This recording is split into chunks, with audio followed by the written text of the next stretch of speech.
So tell me, do you have a musical background? Did you play any instruments in school or anything like that? Not really, but like coming up, I was part of like marching band. You know Okay. what I mean? And what you play in the marching band? So That counts. no, it does. But like I was so young, I but mean, I just know what it doing the is. triangle. Nah, I was What you play in the marching I was band? playing. I don't even know what it's called because I like you know what I mean. I was younger, but it was the 4 drums. Okay, Oh, okay. That you strap on. Right, but that's percussion. So did that help you in your mind as far as programming drums later? Absolutely. See? I mean, like that, and also too, like being in the marching band. Let's say you didn't pick up the drums, you was just being like dancing or marching in a certain rhythm that builds the rhythm. Like, Right. you know what I mean? I'm a big dancer, so you know what I mean? That helps too. Nice. So you got started in Fruity Loops. Is there any particular hardware they use along with it? Usually, like all I really need is definitely a mouse and Just a mouse? oh, no MIDI with pads or the keys? The MIDI I can use. I rarely use like MPC format. Yeah, you don't use the pads. I don't really need to. Like I just try to make it. For me, it's all about efficiency and quality. Right. So how many beats can I make that are really good versus you know what I mean? Because you can sit there and want to create, but the industry moves really fast. Like the way it is now. Yeah. You got dudes dropping albums every week. Like you got to keep up. And be a young boy dropping a song or album every week. So you use more like a MIDI keyboard? Yeah, MIDI keyboard. Okay. And you bang your drums out on the keyboard or on I do sometimes, yeah. Or more the keyboard itself? When I do more percussive beats, I use that versus like either clicking them in or like you know what I mean, filling out the midis and stuff like that. So it's easier for me when I'm doing like Afro or like something that deals with a lot of percussion. Oh, you do Afro beats too? Yeah, of course. Ooh, yeah. So what genres do you produce? I assume more hip hop, but you're like, nah. Put me in your little box, man. Nah, I mean it ranges, man. I'm from Jersey and New York is right next to me. You know what I mean? Right. And you just got to be open to the world. Like so, I make anything from Latin, reggaeton. I make dembow. I actually have a record out with a big dembow artist from out there. He's really young, but very talented. Right. Afro beats, every category, dancehall, piano. That's a new thing that's like it's not new, but it's something that's coming over now. It's having more influence. You know, playing with water. It's like that type of stuff. Jersey Club. You know what I mean? Okay, I'm tied in with the Jersey Club pioneers out there, and I pay homage to them. You know what I mean? It's a respect thing because when that stuff came out, I was a kid. Right. So, you know what I mean? I always gotta show respect. You know what I mean? So that's my thing. How did you get mixed up with Fetty Wap? So, funny story. Fetty Wap, I was introduced to Fetty Wap. It was through a couple people. So first, it was my high school teammate. We call him what's it called, Chico June. And he had linked me up with Fetty's producer that made "When I Wake Up in the Morning," the song that he got in trouble for smoking weed in the school. He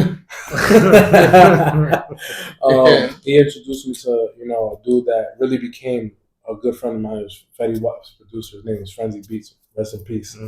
That's my dog. You know what I mean? Gone too soon.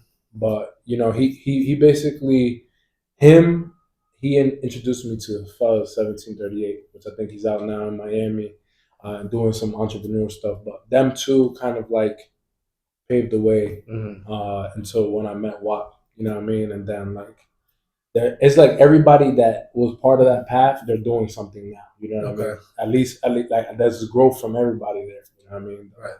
Even up to the engineer of my first session with Fetty Wap was in total of 934 Studios. Okay. The head engineer there, he's now moved to LA.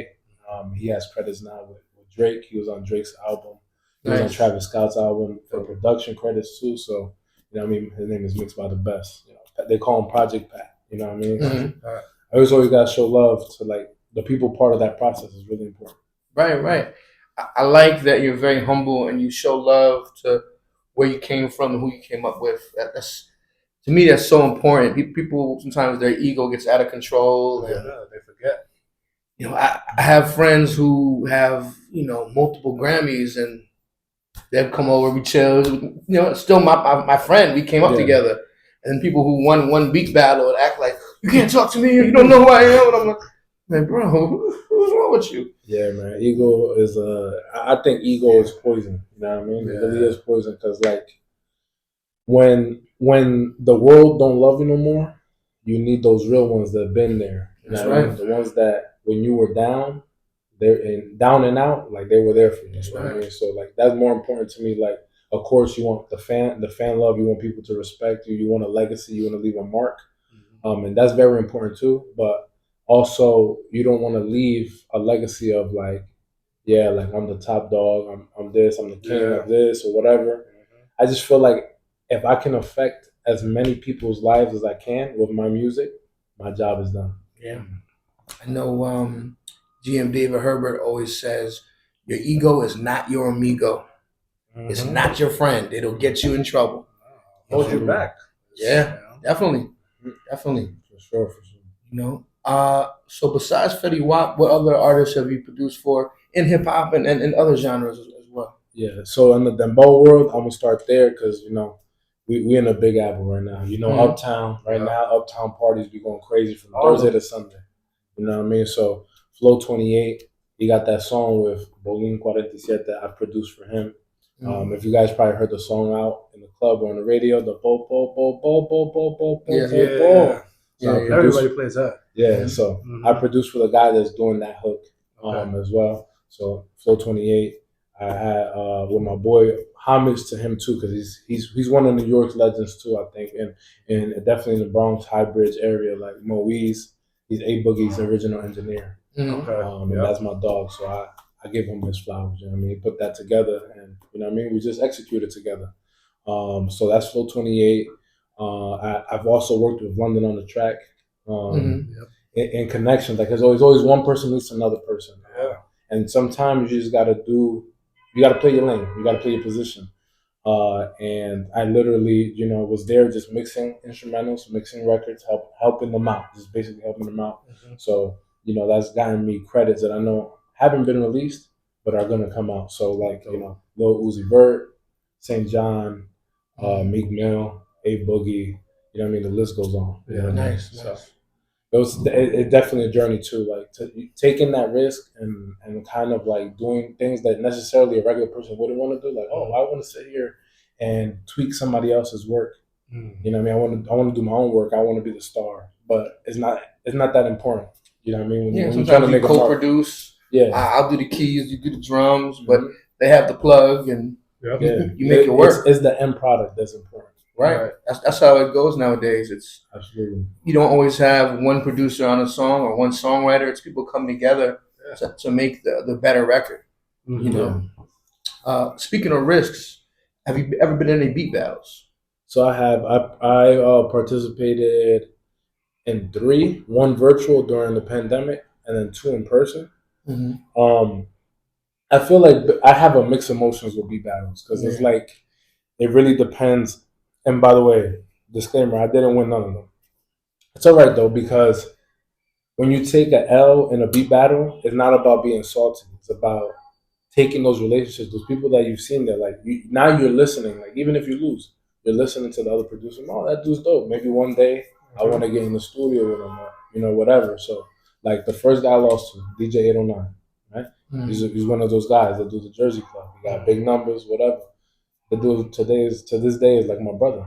You know what I mean? We collab on a lot. We send stuff out to labels, like just on our own strength. You know what I mean? You meet a lot of people those battles. Yeah, you meet a lot of people, dope people from even like people from generations before you. People coming up, young cats. Like you know what I mean? It's all beneficial. The way it's just the way you look at it. Yep. And one thing I've always noticed, and I'm someone who I put together beat battles, I've judged beat battles in the past.